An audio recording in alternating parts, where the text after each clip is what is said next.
ప్రశాంతంగా ఓపిక వింటున్నారు. ఇప్పుడు మన ముఖ్య అతిథులు ప్రధాన వక్త గౌరవనీయులు అబ్దుల్ సుభాన్ గారు, వెల్ఫేర్ పార్టీ రాష్ట్ర అధ్యక్షులు మన ముందు స్వాతంత్రం గురించి, స్వాతంత్ర సమరయోధుల గురించి, మన దేశ విశిష్టత గురించి, దేశాన్ని ప్రేమించడం అంటే ఏమి ప్రధాన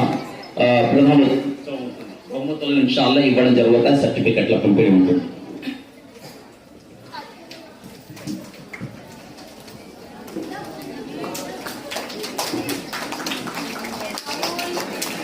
अस्सलाम वालेकुम, नमस्ते, गुड మార్నింగ్, సత్ శ్రీ అకాల్. స్వాతంత్ర పోరాటాన్ని గురించి మాట్లాడే ప్రతి సందర్భంలోనూ ఎందుకు ఈ స్వాతంత్రాన్ని మనం తెచ్చుకున్నామో దాన్ని రాజ్యాంగ పీఠిక ప్రియాంబుల్ అంటాం.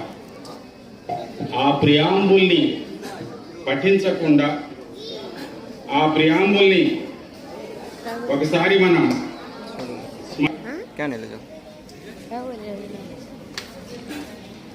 ఈ ఉద్యమాన్ని కొనసాగించడం అర్ధరహితమని భావిస్తున్నాను. కాబట్టి దయచేసి ఉన్న వాళ్ళందరూ కూడా లేచి నిలబడి భారత రాజ్యాంగంలో పీఠికలో మనం ఏం ప్రకటించుకున్నామో దాన్ని ఒకసారి స్మరించడం, మననం చేయడం చెయ్యాలి అని చెప్పి నేను కోరుతూ అందరినీ కూడా ఒకసారి లేచి చేతులు ముందుకు సాచి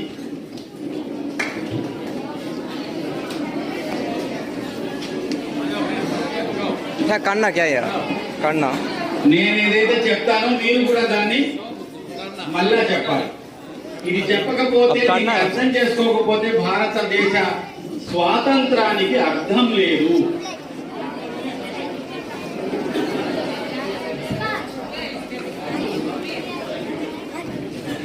ఓకే, రెడీ? భారతదేశ ప్రజలమైన మేము భారతదేశాన్ని సర్వసత్తాక సామ్యవాద లౌకిక ప్రజాస్వామ్య గణతంత్ర రాజ్యంగా నిర్మించుకోవడానికి పౌరులందరికీ సాంఘిక, ఆర్థిక, రాజకీయ న్యాయాన్ని, ఆలోచన, భావ ప్రకటన, విశ్వాసం, ధర్మం, ఆరాధనల్లో స్వేచ్ఛను,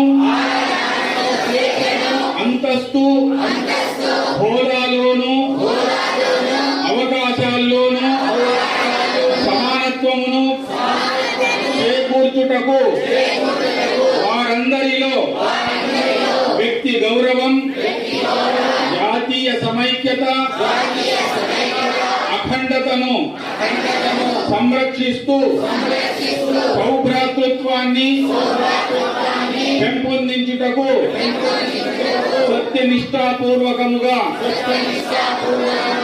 తీర్మానించుకొని 26 నవంబర్ 1949వ తేదీన మన రాజ్యాంగ పరిషత్తులో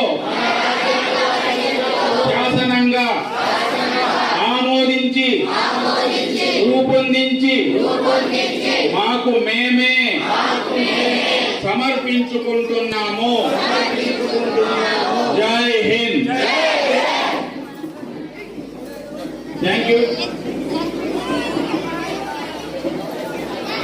థ్యాంక్ యూ వెరీ మచ్. మరి వేదిక మీద ఉన్న పెద్ద